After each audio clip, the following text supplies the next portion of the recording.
Welcome to tonight's event of the Opportunity Zones Meetup. We're talking about investor profiling. This is the activity of trying to identify somebody who has the capital resource you need, who will make that available to you for your business or project. And we're going to be talking about the details in this part 3 of how you go about profiling so that you can zero in on the center of the target. You can figure out who you need to talk to first. So in this regard, that's the question. I can talk to everybody who has money, but if they're never going to give me money under any circumstance, any time expended talking to someone who's not going to help you complete your capital campaign is a true distraction from your business. It's a waste of resources, and most businesses do not carry the ability to waste any resources at all. So we want to make a list of people we're going to talk to, but when we're done with this particular segment of tonight's program, we want to be able to do it in a way where we know who we're going to talk to first, second, third, fourth, fifth, and as was described in the last segment, we would like to have a fairly short list of people that we need to talk to with a high probability that by the time we get to that list, through that list, that we will have all the capital we need. That doesn't always turn out that way. There's no guarantees in raising capital, but we are dramatically shifting the probability of success while reducing the time and cost expended in a capital campaign by doing profiling.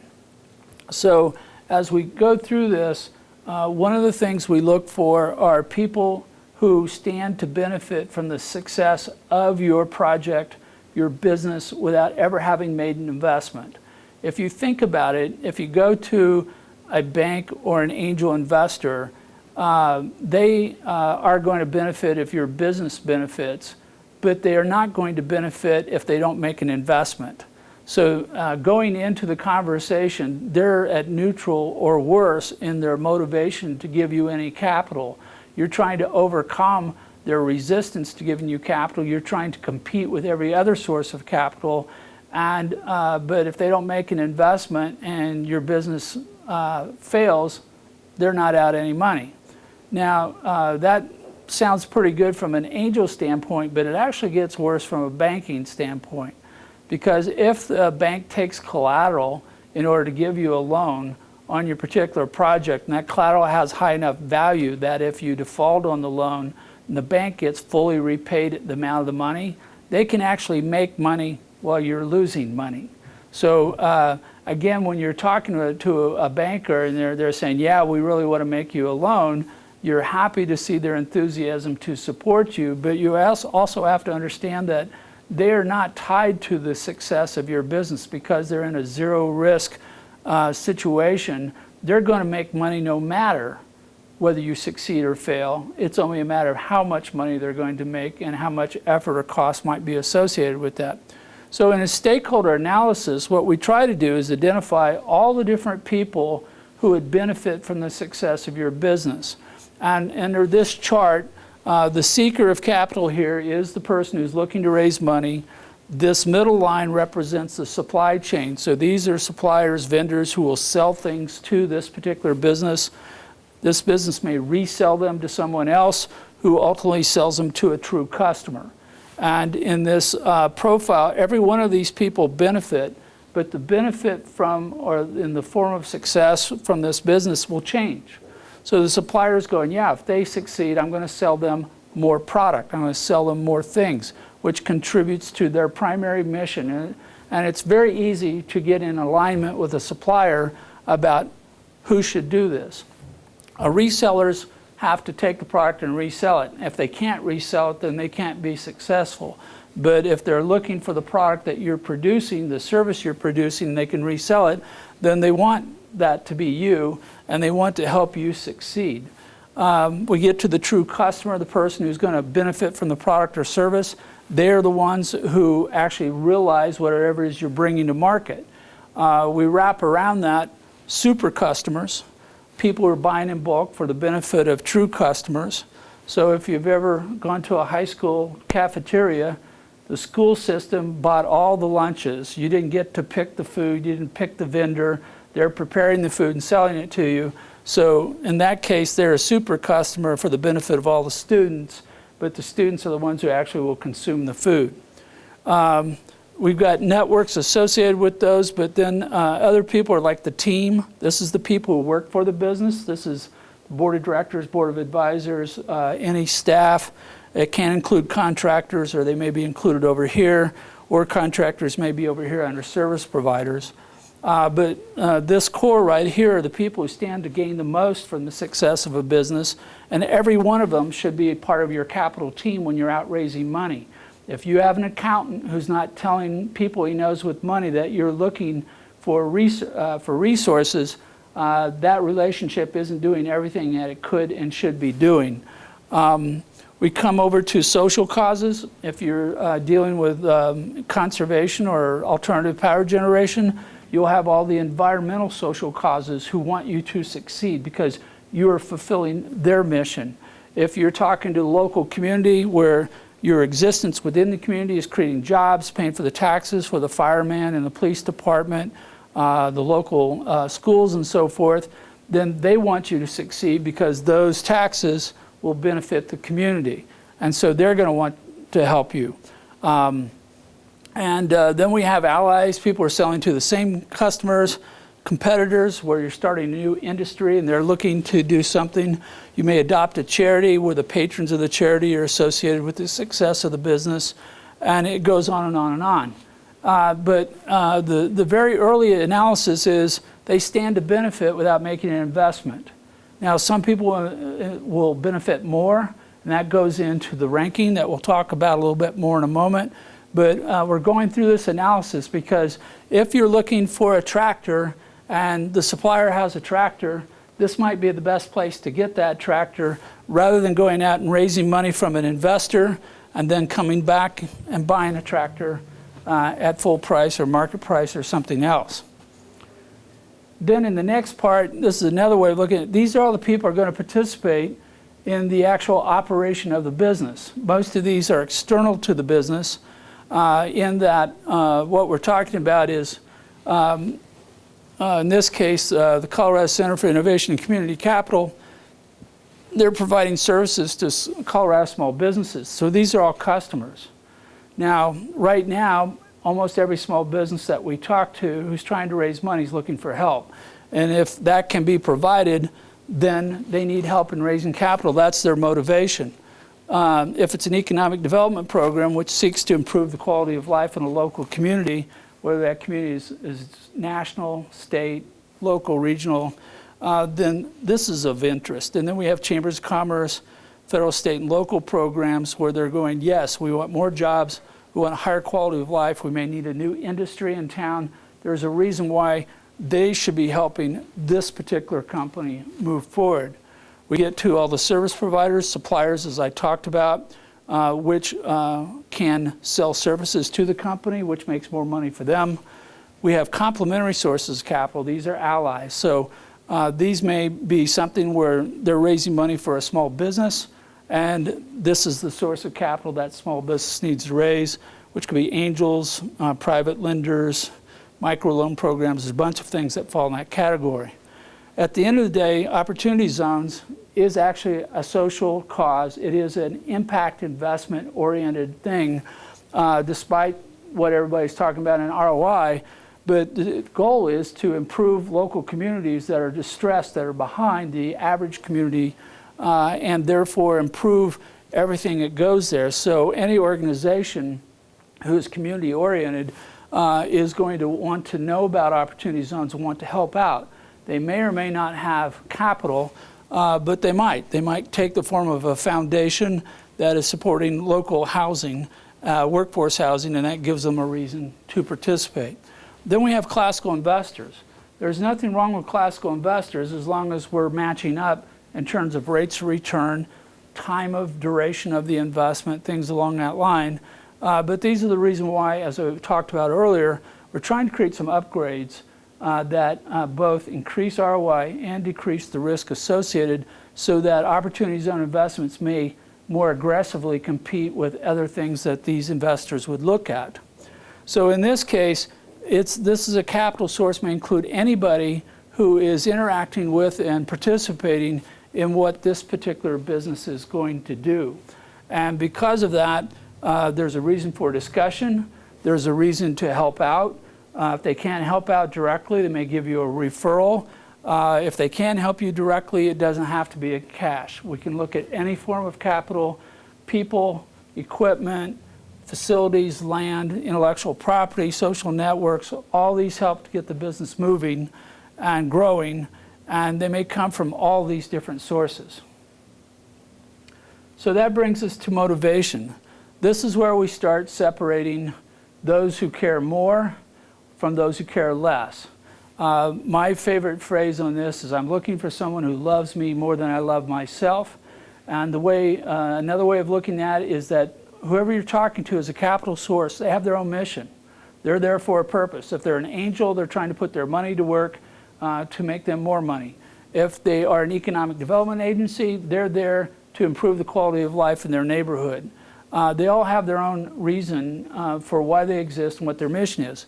If you are the secret ingredient, the secret sauce to their success, if they need you in order to do what they want to do, then they have an overwhelming, compelling reason to help you to the extent that they have the resources to do that. Now, the motivation can go from very, very low to very, very high, and we're ultimately going to be wanting to talk to those first who have the highest motivation. So we're going to get into a little bit of understanding of markets, resources, psychology, and those kinds of things, because we want to, again, we want to shorten who we're going to talk to, and motivation is going to be the principal factor we're going to use in assigning a value or a weight to each of these capital sources to move forward. Now, one of the ways people can benefit, including an opportunity zone investment, is they can make money. This is a classical investor scenario, but it's not just limited to investors. So if an investor puts money into an opportunity zone fund, which then deploys it into an opportunity zone business or property, at some point during the life of that investment, there's going to be an exit, there's going to be a cash out or liquidation of the assets, and that money flows back into the business or property, and from there back into the fund where it's distributed to them. And if it's more than 10 years down the road, then the opportunity zone investors stand to gain the greatest benefit from these tax incentives because all those gains are tax-free. Well, other people who can make monetary benefits are anybody who's selling to that business or reselling that product, or it may be that the existence of this business reduces a cost to an end consumer. And so there is a monetary benefit that is there, and that monetary benefit will set the table for how much a person is willing to invest or might be considered investing. So if I go out to a consumer in an investment crowdfunding campaign and they save $2 on a bottle of beer, then it's going to be hard to get them to invest more than $2 unless I can figure out how to give them a bundle book of coupons so now they can make a $100 investment, and now we're getting up to a size of investment that would work. But if, on the other hand, I'm working with a workforce housing project like one we were looking at in New Mexico last week, it's about a $10 million project. And that means that somewhere in this process of $10 million, I'm going to hire a builder who's going to actually construct this workforce housing. And if that $10 million were going to that contractor, I would assume that that contractor is going to make about a 10 to 20% profit margin on that project. And that means that they can buy a seat at the table, they can guarantee that they're a selected contractor for the workforce housing by making an investment up to or beyond the amount of profit that it would have made in that particular project. And that becomes a very straightforward, understandable conversation of, oh, you're a contractor, you have cash, you would like this project. Okay, you put in this money, you'll not only get your money back because you can treat it as a bridge loan, or it could be rolled in as an opportunity zone investment, but you're also going to make the profit on the project. So you end up with a twofer, an investment plus a project that's going to make you money.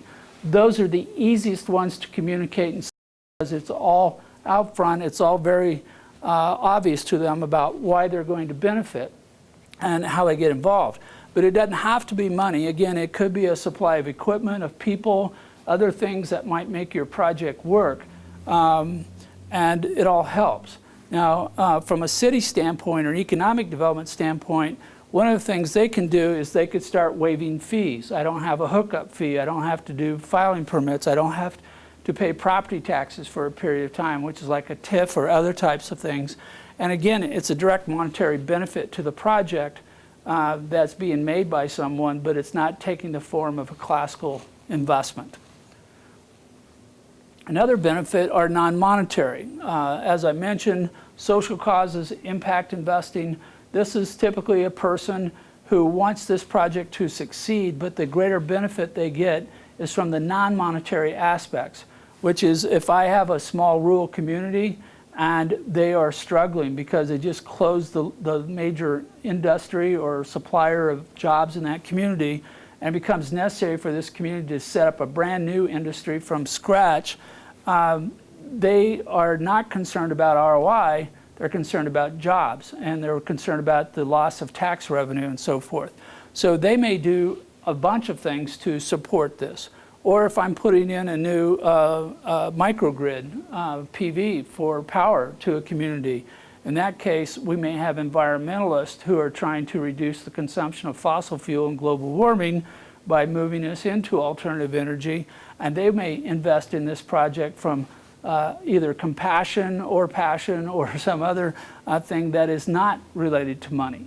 Now, the interesting thing is the greater the non-monetary benefit, the lower that you have to pay a price on the money itself. So if you can come up with more reasons for people to do this for impact, then when you have to say, well, what's the interest rate on that loan, you might get a foundation to give you a loan at 2% interest where the bank would have charged you 6.5% to 7%, or an angel might have charged you 10 to 12%, or a hard money lender as much as 20, 25%, because they are achieving their mission through the success of your project. We have what we call direct benefits. These are ones where you can draw a line between the capital and the outcome, and these again are relatively obvious, but a lot of times people are still trapped in thinking of capital only as money. They're still trapped in getting a benefit only in the form of ROI, and it doesn't allow the flexibility to look at other ways of benefiting that would work well for everybody. Because they're, I will say, they're not stuck, but this is the simple approach. And simple is good and sometimes best, but it may not be available. So if it's not on the menu, it doesn't really matter. What we then start looking at is what we call indirect benefits. How does a trickle-down effect occur? So if you are investing in a business in your community and the ROI is not great, but it created 10 new jobs, which meant you hired a new teacher at the local school so your kids got a better quality of education, that's an indirect benefit. You have to explain this to a lot of people who are not familiar with how all these pieces work together so that they have a reason and understanding it, so you're educating them that, yes, we can get you where you want to go. It's not going to be a straight line. It's going to be something less than that, but this gets you in a position where you're now doing this. So the result of this is you get to a point where you're, as I described earlier, you're looking for somebody who needs you. Angel investors, not to beat on them because they have their place in the world and they perform a segment of the capital industry, but by and large they don't need you. They have money. You can't make them rich because they're already rich. They have a choice of hundreds, if not thousands, if not hundreds of thousands of different investments that they can make, and you're a commodity from their standpoint. You look like all the others where there might be 0.1% difference in ROI, there might be 0.1% difference in risk. So how do you pick one from the other? Well, do they need you or not? If it turns out that the person with the money is your Uncle Joe, he may need to keep peace in the family. So we've just given him a motivation that wasn't there before. This differentiates you from everybody else that they're talking to. Better yet would be if somebody were dying of a disease, and I was just at the Cancer League's kickoff on their new Hope Ball Gala that will be in May later this year. And the Cancer League in Colorado is a 100% volunteer organization that raises lots of money, and about 85% of it goes into research. And they were just talking about a brand new treatment for a particular type of cancer that came out of their program that is now saving lives in large numbers. And it's because somebody needed a cure for cancer.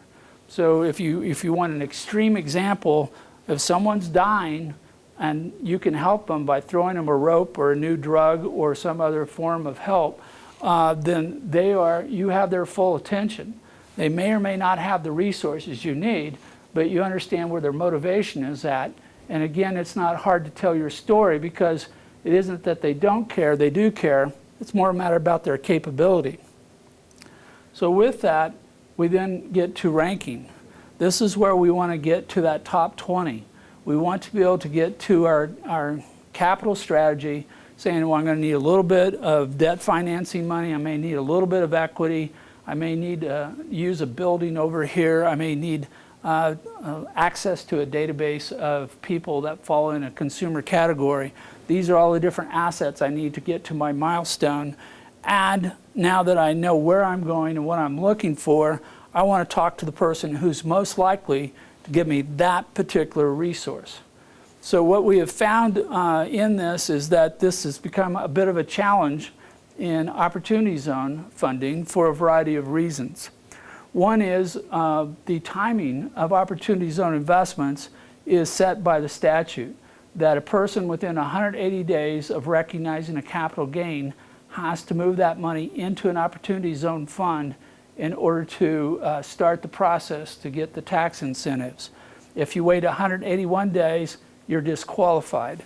And depending upon when the property was sold, that capital gain may be recognized today, or it might be recognized on December 31st of this year within the structure of a pass-through tax entity, so that you don't have to find another investment till June 30th of next year.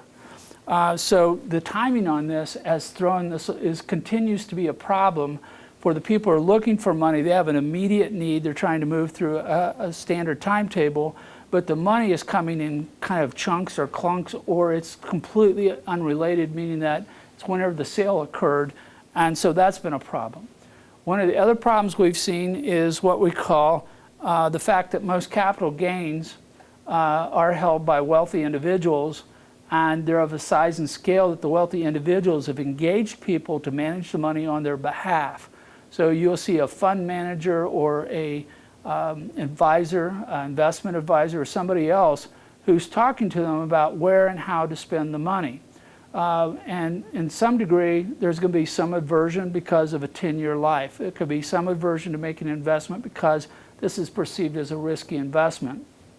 But one of the larger problems we've seen is that the money's in large chunks. So if you're working with a group and they tell you, we want to make an investment, but our minimum investment is $50 million, which is kind of what we're seeing in the large institutional ranks, and your project's only $5 million, there's no way to fix that. They don't have a mechanism to break their $50 million into 10 pieces and do 10 investments each. And I anticipate over the next year or two, we're going to see more and more people stepping into that role, similar to what we're doing with the Colorado Center for Innovation and Community Capital, is trying to provide an intermediary that helps move the money down, helps vet the deals, helps set the table for the deals, and provides other services to bring these two groups together.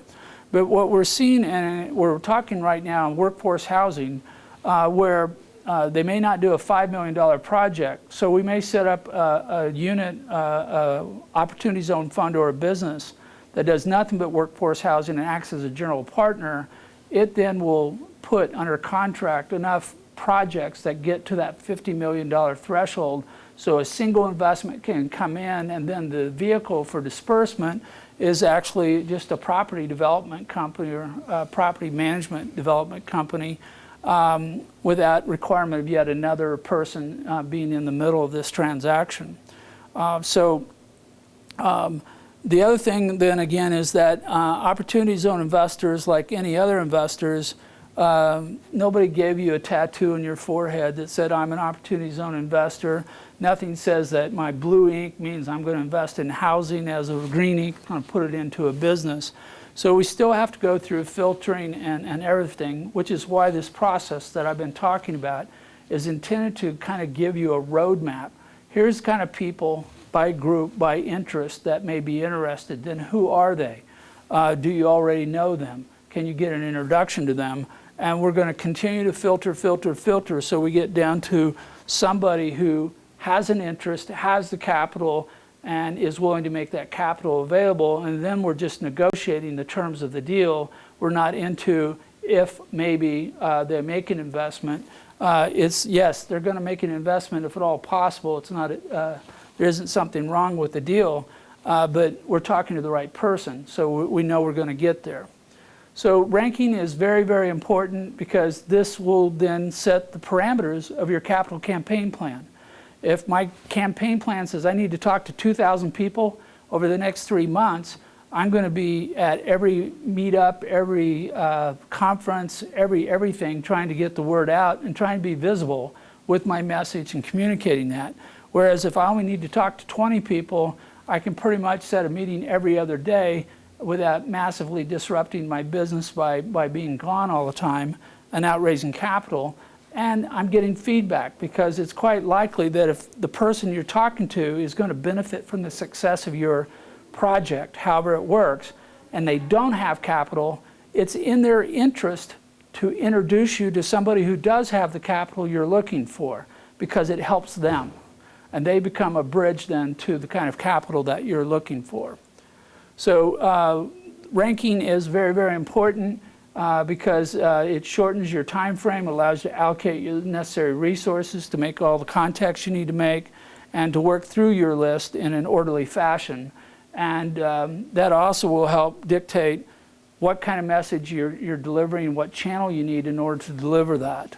So there are examples of this where if you're trying to raise money today and you go to a generic opportunity zone conference, there could be the investor you need in the room or not. There could be everybody in the room's real estate and your business or vice versa. It could be that you've got a social impact investor who's hearing nothing but ROI and is turned off by your presentation. If you know who's in your audience and why they're there, or you've arranged to meet them there because you've already been able to specifically identify them, it speeds the process. What I have found is most important is I like to create what I call a wanted poster. I create a profile of this person. They're age 45 to 65. They're on a board of at least one charity.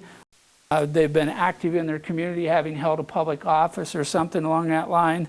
And they may be holding this position or that position, probably a management executive of some kind.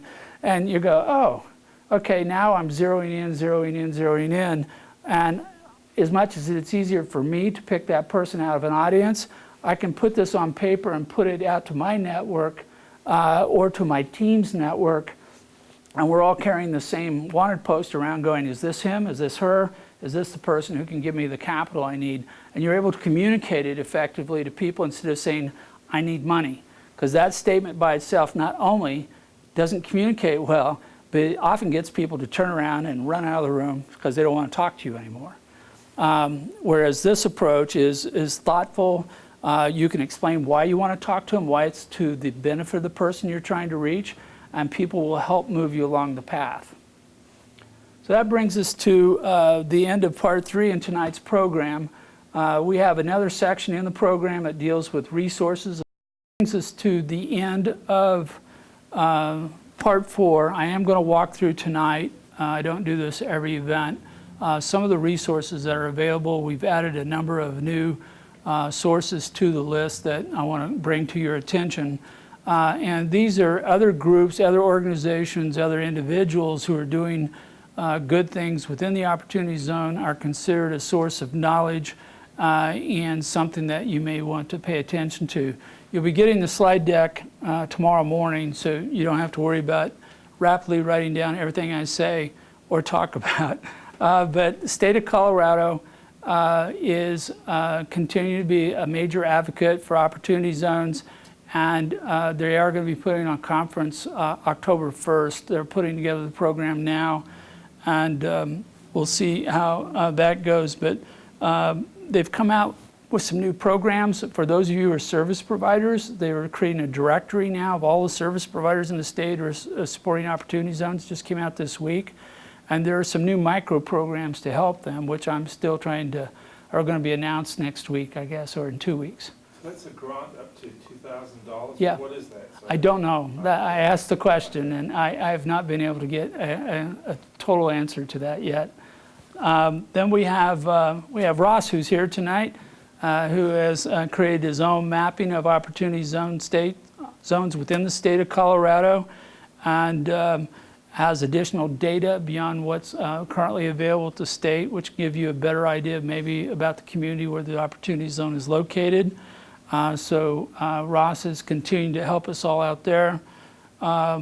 We then have the video recordings. All of you are familiar with the fact that every one of these events is recorded by Steve Maltz with AdCom, who does an awesome job. And typically within a week of the event, week to 2 weeks, we'll get all the editing done, and it's posted up on YouTube, and we'll notify all of you when it's available and give you all the links. The video for the last event will be posted. It's already posted, but it'll be labeled correctly with the right descriptors and hashtags sometime tomorrow morning before I leave town. Then we have a Facebook group. This is a relatively recent group that has come in under Opportunity Fund. They're sharing information and stories and so forth, and you can get a slightly different perspective, different look at the opportunity zone industry as it's evolving. We have the Oz Guide, which is put out by Mendora. And it's a pretty good ongoing source of information. Again, it's kind of like a newsletter or news magazine that talks about different projects going on. That can be a good place to look for ideas. This is the one I announced just a couple weeks ago. No, this is a new one. This is the Council of Development Finance Agency, CDFA. If you're doing anything in terms of economic development, urban planning, financing in a community at the municipal level, whatever, this is a top flight blue chip organization that puts on awesome programs all the time on this area. They're the ones who hosted the program on PACE financing yesterday. It's a 4-part, 8-hour program on PACE, and it was free. A lot of the stuff, there are price tags associated with it, but good quality, completely comprehensive and funding municipal projects of any shape, size, or form. Then we have this one. This is the directory that was published a couple weeks ago by the National Council of State Housing Authorities. This is a list of all the known opportunity zones that they're aware of the funds. So if you're looking for funding, you may find money from this source that aligns with your particular project. Now, most of these projects are hyper-local. A lot of them are very fixed or siloed as to what they're willing to look at, so your project may or may not be something of interest to them. But again, if you're getting into something that has either replication potential or it may be impacting a social cause, you may find something in here that matches up with you. So this is, as far as I know, it's the largest list of opportunity zone funds that exist in the United States. Then this is the Global Institute of Innovation Districts. As we've been working on embedding innovation into opportunity zones, this is a group that recently formed, and a lot of them are spin-offs from yet another institute, who's been doing work on innovation districts as a organized, local, hyper-local effort to instill economic growth based on innovation. And they just formed this new group, and they're getting more active into opportunity zones as it crosses over with what they're doing. Is this in Colorado, or do you know where this is? Most of these people are out of the East Coast. I'm sorry I can't recall the group they were with before, but it was more of a household name, large brand institute that does a lot of think tank stuff. And I've been following the work of the individuals for several years. And I think that they're going to, again, bring some new insight, different perspective to how you might want to look at an opportunity zone, regardless of where it's located. And then there's me. So last but not least, we have our meetup group. This is the link to it. We have a library which is in development, and with Nate's switch to more incentivized work, we're expecting to see this improved a lot. And then I'm available for contact on working with the zone.